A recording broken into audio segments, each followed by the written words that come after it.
A lot of people have been saying that the Pokemon TCG is dead and done. We're here to tell you the exact opposite. Now is the time to buy.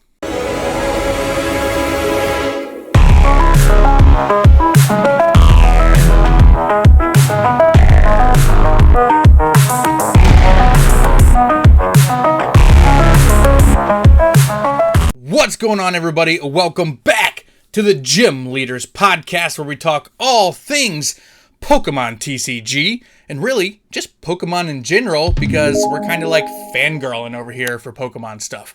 I'm Travis with TCG Funhouse. And I'm ASX with ASX TCG, ready to talk about why you should buy some Pokemon cards here. That's right, guys. That's right. That is the hot topic. And really, all of the Pokemon community is there's this section of people, and I even see the comments in my videos sometimes that just say, hey, Pokemon is dead. Why are you still making videos? Why are you still buying cards for your Pokemon investing, right? And we are going to talk about a couple of reasons why we think really right now is probably the best time to buy, maybe ever, in the Pokemon TCG. And we're also going to tell you why those people may just be negative Nancys, and they're just maybe sad that they've lost some money during their Pokemon journey. But before we get into that conversation, ASX, tell me, how has been your experience, maybe like the last 12 months or so in the Pokemon TCG? Oh, man, it has been a roller coaster. I will say that. Such a loaded question, right? It definitely is. Because, there's so much. It's been good. It's, a lot more good than bad, I would say. But there's been some bad as well. We look back at 2020 and, just trying to even, find a product that you could, open or even keep sealed. Very true. Out on the shelves was, next to impossible, it felt like. And then, as we got further and further into 2021, definitely a lot better feeling getting out there and going and seeing stuff on the shelves. So it's, like I said, a lot more good than bad, but some interesting things have happened in the Pokemon community over the last year. I completely agree with you. It has been really, like, the past 24 months even have been an absolute roller coaster ride, like you said, is the perfect term for it. Because we started off where Pokemon, I don't want to say it was at its lowest point. That probably happened around 2015 and early 2016 was like the lowest point in the Pokemon trading card game. But even like right around like 18 and 19, you had to be a pretty big Pokemon fan, or you played the Pokemon TCG competitively in order to even buy Pokemon cards, right? And then influencers grab it, really popular people like Logan Paul get into the hobby, really get back into it, because according to him, he actually enjoyed Pokemon a lot when he was younger, which big shout out to Logan Paul for that.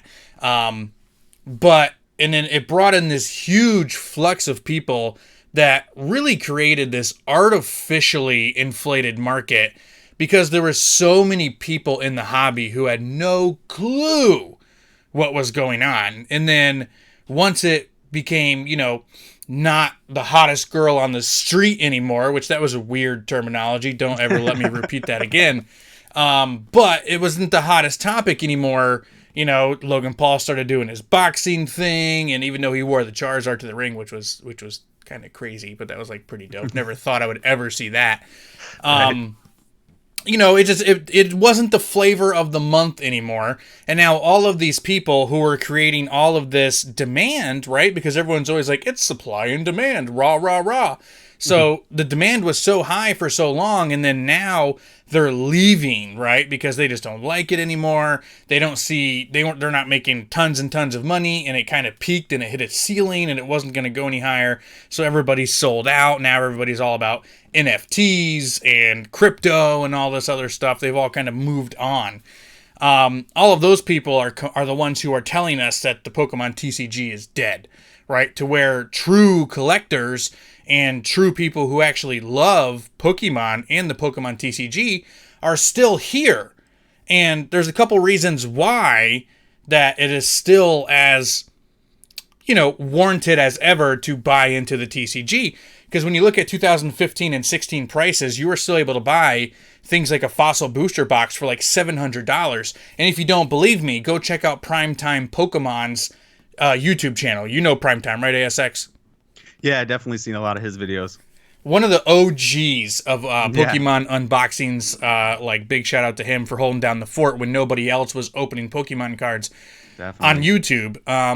But yeah, go watch some of his videos from like 2015 and 16 era, and he was actually doing vintage boxes. And he gives you all the prices and all that stuff, and it's really insane to hear considering where prices are now. Really 10x, 12x times that price, maybe even more. So, but yeah, that was like the floor of where the pricing is. Like, have you ever seen vintage Pokemon product for that cheap, ASX? Man, I mean, it's been a while, I gotta say. But just kind of, I was always one of those guys that I in my heart I always loved Pokemon. I was a huge fan when it first came out, and kind of followed it throughout. The time that we're talking about when it was kind of at its lowest. I wasn't collecting or anything, but I'd still look at like base set stuff online. Just for that. And you would watch right on YouTube, right? Yeah, exactly, same here, dude. Exactly. I was the exact same boat as you. Yeah, exactly. And to hear at that time that it's like $700, it's like, I mean, at that time, where I was in my life, I mean, that kind of seemed like a lot of money. But that's what I thought. For some like cardboard, right? But as we kind of look at it now and we see the price that it is now, prices. It's like, man, what we wish we could have done had we known, a few years ago what this was going to turn into. It is nice to kind of go back and kind of watch some of those older videos sometimes and remember the good old times. Right. And the reason why I bring that up is because in terms of that market, I do think that it's kind of dead right now. I would not go out right now and buy a Team Rocket, Fossil, Jungle booster box for $10,000 to $12,000 because I do think that the demand for that type of product is significantly lower, and I do think that type of product is going to continue to drop and fall in price a little bit here and there, kind of similar to like vintage singles, right? The big high dollar singles like the holographic Charizard, holographic Blastoise, first edition Shadowless, like those kind of cards, which, let's face it, have pretty much always been out of my price range and continue to be out of my price range as they went up in price. Definitely. But that market, right? Like if you're a high roller, if you're a big baller, if you're a Logan Paul or a Gary V, or if you're one of those people that can literally drop millions on Pokemon cards, yes, the Pokemon TCG is kind of dead, right? Like that ship has sailed. You're buying at a peak at this point. And if you know anything about making smart purchases, you never buy anything at its peak. You buy it at its floor, right? Like it's kind of 2 + 2 = 4 kind of a deal. Right. So everybody who got in buying at this peak thinking it was going to go up is now losing their ass and have lost thousands and thousands of dollars on buying things like Shadowless Charizards and base set booster boxes and things like that. But a lot of people misunderstand what it really means for it to be dead, to where the average collector like you and I, when it comes to Evolving Skies and Celebrations and Shining Fates and Hidden Fates, that market is still very, very healthy if you're looking to spend a little bit of money and hold on to those cards for a very long time, which is kind of like what my play is right now, right? So that's kind of like my response to those people in the comment sections who are, stop making these videos. It's Pokemon is dead. And it's just not the case. It is for some people and in some cases, but not for the more affordable stuff. Like, what's your thought on, what I just said? Yeah, no, I agree. Being able to, more of like the more modern sets now, I definitely think, is a better time to buy. Like looking at all the prices of a lot of the sealed product, especially if you're looking to keep some of it sealed. Yep. I mean, everything is pretty much at MSRP, maybe a couple dollars more right now. Even online. So, I think it definitely is a, kind of good area that we're in right now for more modern collectors. Even if you want to, rip it or buy singles, it's looking pretty good on most of the modern sets right now. In terms of vintage stuff, that's always been stuff that's definitely been well out of my price range. It's not something that I get into too much. But you're totally right. Like you got to watch kind of the ebbs and flows of the Pokemon market and make sure you're not buying at the peak like a lot of people did when they came rushing back in, and just had that nostalgia feel and, oh, I got to have the Charizard because it's the best card and everything like that. I mean, don't get me wrong. If you got a couple of those out there, I mean, you got a fine card, Heck yeah. for sure. But I definitely think right now is not necessarily the time for vintage. But modern, where I'm at, is definitely looking a lot better, I think. And even for vintage, I would even say the more affordable vintage cards are still open game, Yeah, And sure. when I do my undervalued cards, like on Mondays, that series, that a lot of people have enjoyed, finding things, like first edition Pikachus and first edition Eevees, first edition Charmanders, like, I still think those are good buys because you're only spending a couple dollars a piece, right? Yeah, And I agree with that. Yeah. we may even be coming into a section where it's worth buying the big cards again because they are coming back down in price. And I'll give you guys a perfect example right now, talking about the base set Charizard, right? When you think Pokemon TCG, you think base set Charizard because that's what everybody wants. It's what everybody loves. It was, how you were the coolest kid in middle school 10, 15, Coolest kid 20 on the years ago. playground. Oh, yeah, man. Oh, yeah, got all the Pulling girls, man. Oh, pulling that yeah. Charizard right out of your pocket, got all that pocket lint on it. You were the coolest kid. Heck yeah, man. It's fresh out of the washer because you forgot to take it out of your pocket and your mom washed it. Oof. Shame on you, Madre. But anyway, so let's look at the base set Charizard, okay? Look at the 1 year return over the 1 year market valuation over on TCG Player. 6 months ago, the card was effectively selling for $417 to $418, and we are now down to $330 on market price, and that's taken into account a lot of people that still have not adjusted the price of their base set Charizard. You can find several cards right now over on TCG Player around $300 to $305 for near mint condition base set Charizard. Now, again, that doesn't mean it's a Gym Mint 10, but it means you're probably at least going to get an 8 or better when buying near mint. That's usually my what I get. So that's my thoughts on that. But just the fact that it's come down about $70, $75 in the past 6 months, I still think it's going to continue to come down. I think we're going to get back into that $250 range. And once you reach that spot, I think you're kind of in the buy phase once again.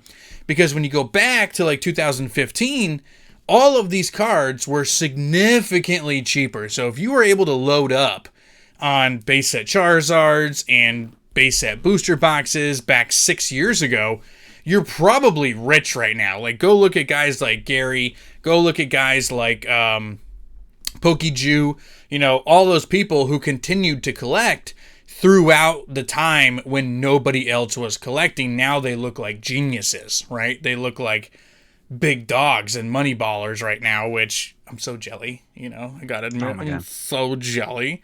Me too.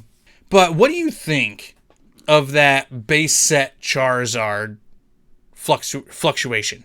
Where do you think the floor is?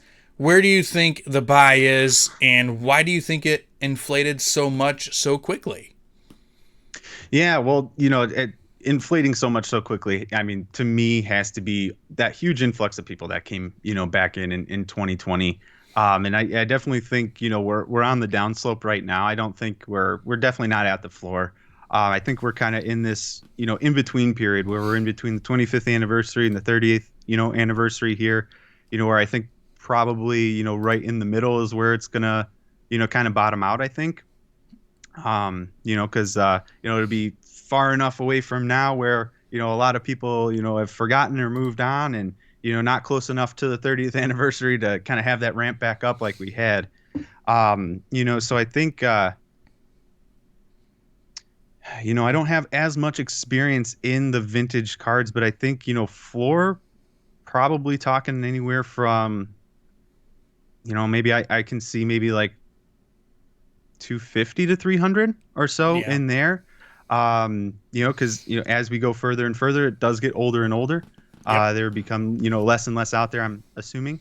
So I think that could be where it's at, but I'm kind of curious to see where you think it's going to be. I think it's going to be around two.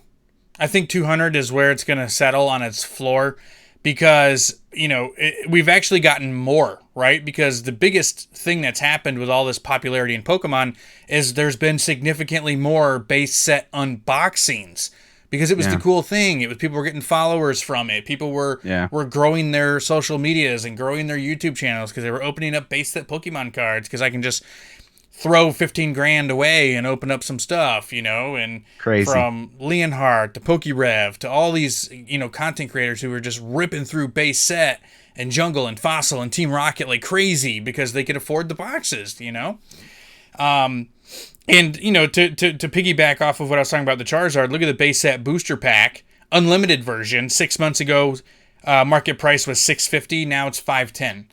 So you can go buy a base set booster pack over on TCG Player right now for about $475 on the low end. Market price is $510. So again, the prices are coming back down almost to where they're buying. But now that we've gone over why people are saying that the Pokemon TCG is dead, let's give them the reason why we think it still is okay to buy, right? And in particular, I know you are very familiar with modern product and Yeah. you're more, gumption and more comfortable talking about modern product. So with the modern Fusion Strike, Celebrations, Evolving Skies, right? Like these sets that are being mass printed, it's another reason why people are saying Pokemon is dead because we're entering the junk wax era, which if you don't know what junk wax era means, in the early 90s, late 1980s, sports cards did pretty much what Pokemon is doing right now, but really like times two, to where sports cards were getting extraordinarily popular, so they started printing, to where even like the most popular rookie cards still to this day are not worth anything because there were so many out on the market, right? So like if you're a football fan, Emmitt Smith rookies from like 1989 or 1990, Shaquille O'Neal rookie cards, like things like that, just don't carry more than a couple, $10 to $12 in value anymore, to where like the newer stuff, when it's numbered to 25, you're looking at a $5,000 Patrick Mahomes rookie card now because there was only 50 ever printed, right? So they've gone the exact opposite route as what Pokemon is doing, and we've had this serial number conversation here on the podcast before. Yeah.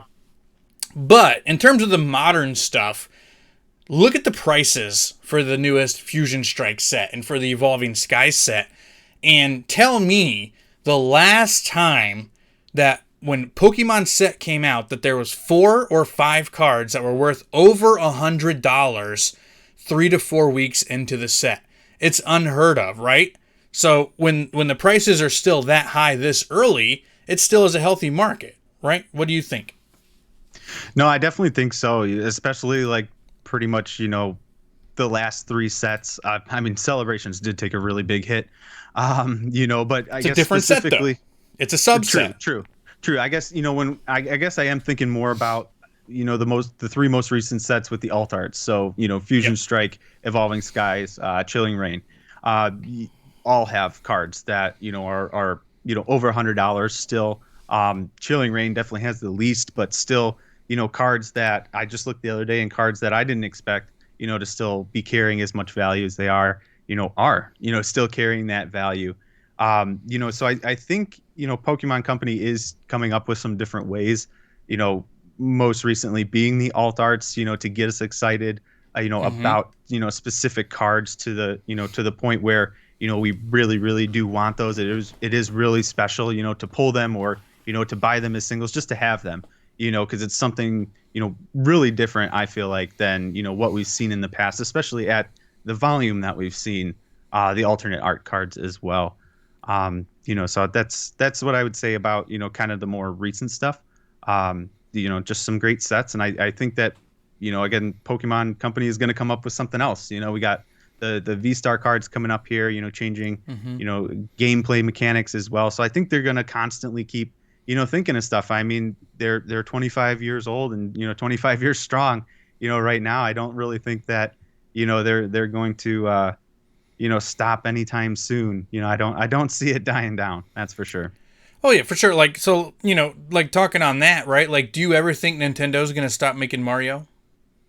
Oh, absolutely not. Why would they? It's Do like you huge. do you ever think that Universal's ever going to stop making Harry Potter stuff? No, not if it keeps being as hugely popular as it is. Is Marvel ever going to stop making Avengers movies? I hope not. I really like those movies. Right? So, like, now take those three that I just mentioned, right? Pokemon has outsold them all. Pokemon is the number one multimedia franchise in the entire world in terms of revenue and sales. It's not even close.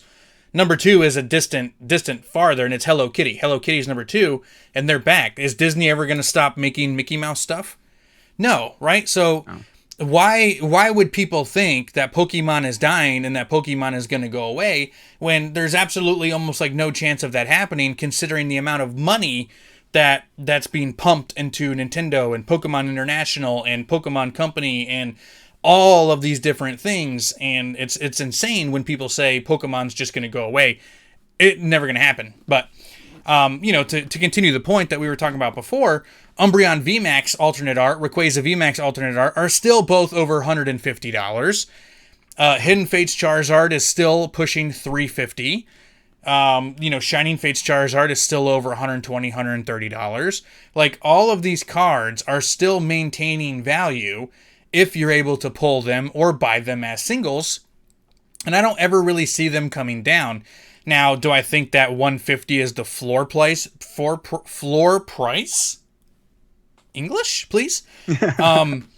No, I think it'll come down a little bit more. It might get down to like 120, 110, maybe even settle around 100 when we're looking at 7-8 months from now.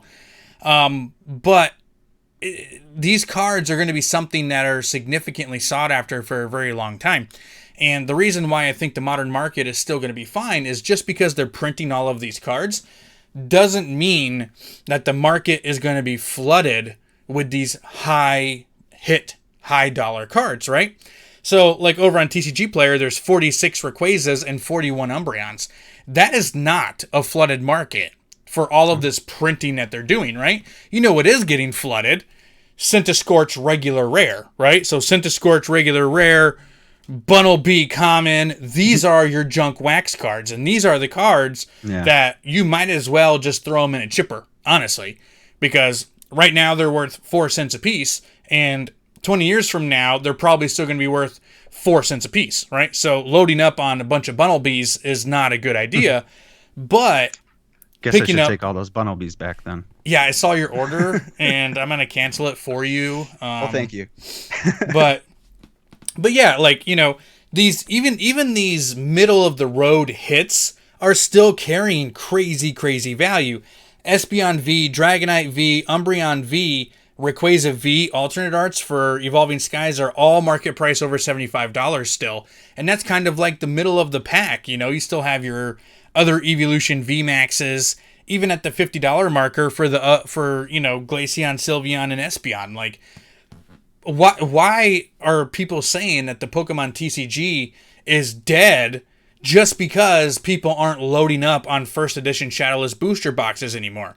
That has nothing to do with us. That has nothing to do with the average consumer, right? Yeah, the demand is down from those high, huge $20,000 items, but the demand is not really down from the current modern stuff because people really have gotten back to and enjoyed Pokemon, and it's socially acceptable to be a Pokemon fan again, right? Being a nerd is cool now. Being a nerd is accepted. Before, if you were 2014 walking around in your Pokemon Pikachu shirt as a 28-year-old man, people were making fun of you. But the tides have changed. The tides have really changed.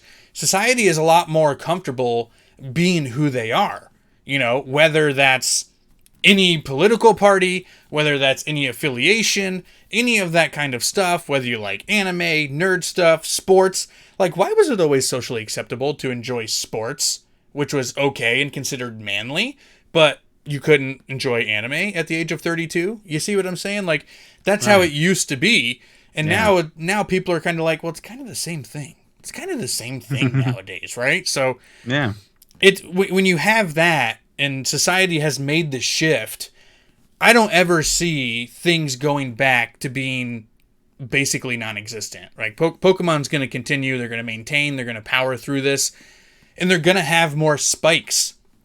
When today's kids grow up in 20 years, they've got grown folk money. You know, when Brady, my 13-year-old, is 30 years old and he's got grown-up money, he may look back and want to buy some of his old Pokemon cards back as well, or his Yu-Gi-Oh cards, or whatever. You know what I mean? That's just my thoughts. What's your thought just on the entire picture?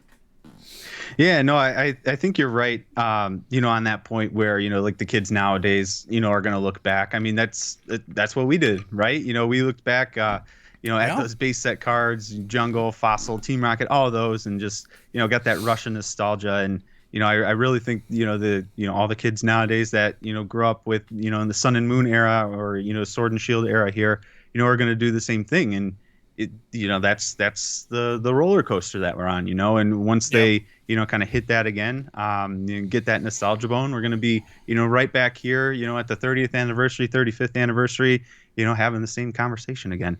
I agree. So I definitely, overall, I don't think it's dead. It's really never going to die. I don't ever see it dying. Like we've talked about, it's the most massive like media company in the world, Pokemon.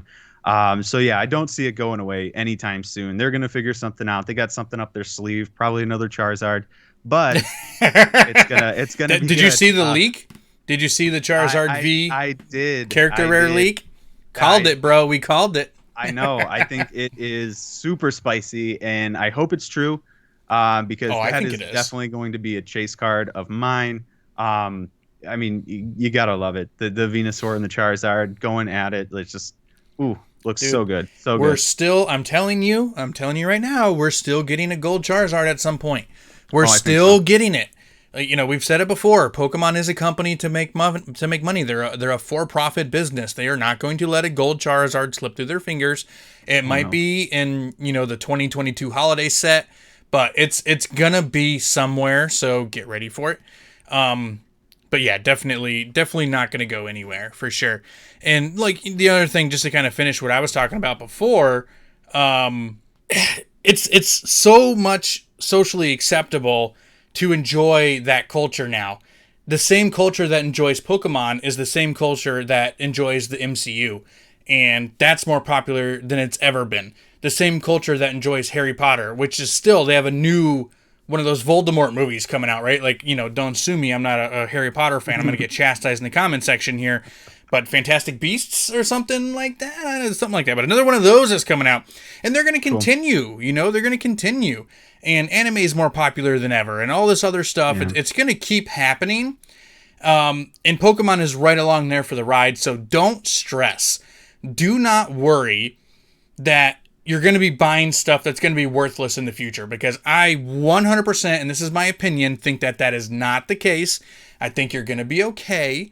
I think that you're actually going to be able to make some money. So let me ask you this, ASX.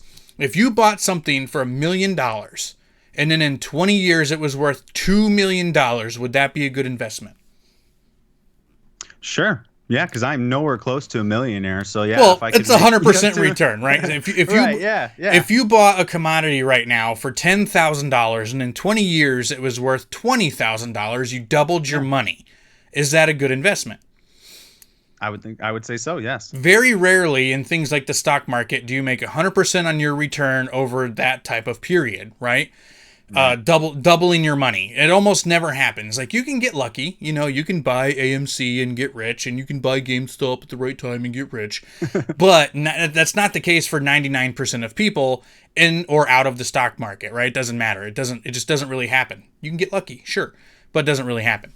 And why not look at it in that sense for smaller dollar amounts, right? why not be happy when $1 turns into $2 or when $5 turns into $10, which is exactly what we're trying to do with our Pokemon investment portfolios, right? Because we are on a budget.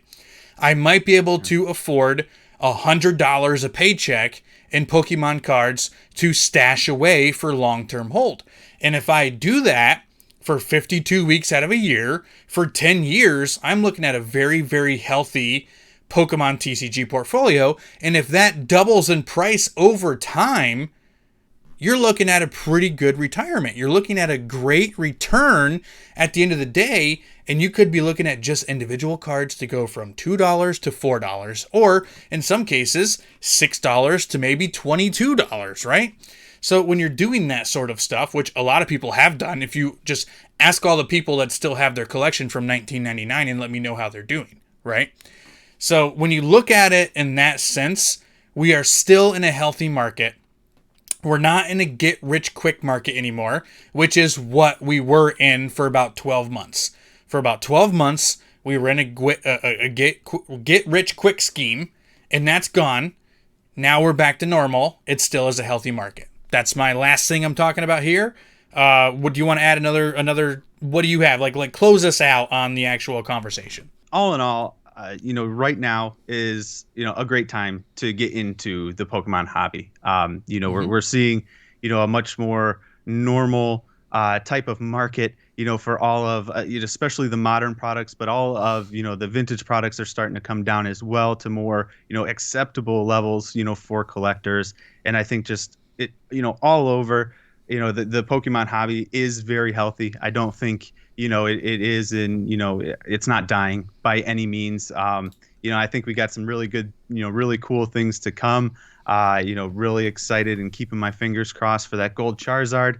I think you're right, about the holiday set. It kind of got me thinking when you said that. We got the silver Charizard, silver and shiny Charizard in Champion's Path. And, and that was a holiday set. They could go ahead and throw that gold Charizard in the next holiday set. I think you're, kind of spot on that.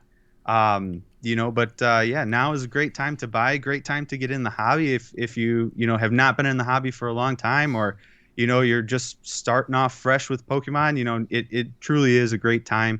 Just make sure you're doing a little bit of research. That's all you got to do. And, you're gonna come out on the good end. That's right. Be strategic. Do your research, like he said. Be strategic in your purchases. Cancel your Bunnelby orders. Cancel your Centiskorch orders. Pick up some first edition Pikachus. Pick up some shiny Charizards. Pick up stuff like that because it's going to grow in value over time. And I think as long as you're making good decisions, you'll be sitting in a good, happy, successful place at the end of the day. And remember to follow your TCG Funhouse facts. If you've watched my videos, I built an acronym based around successful Pokemon investing. Facts, fan favorites, affordability, condition, trends, and supply/rarity. Follow those 5 key ingredients and you will be more successful than failure when buying Pokemon cards. But anyway, ASX, you know how we do this, man. You got to say one last thing to send the people home. Came prepared this time. I hope you guys all have some spicy pulls this holiday season. Hey, you rehearsed that one, didn't you? I did a couple times. You rehearsed it. All right, guys. I appreciate you. Drop a sub. Hit that like. Have a good one.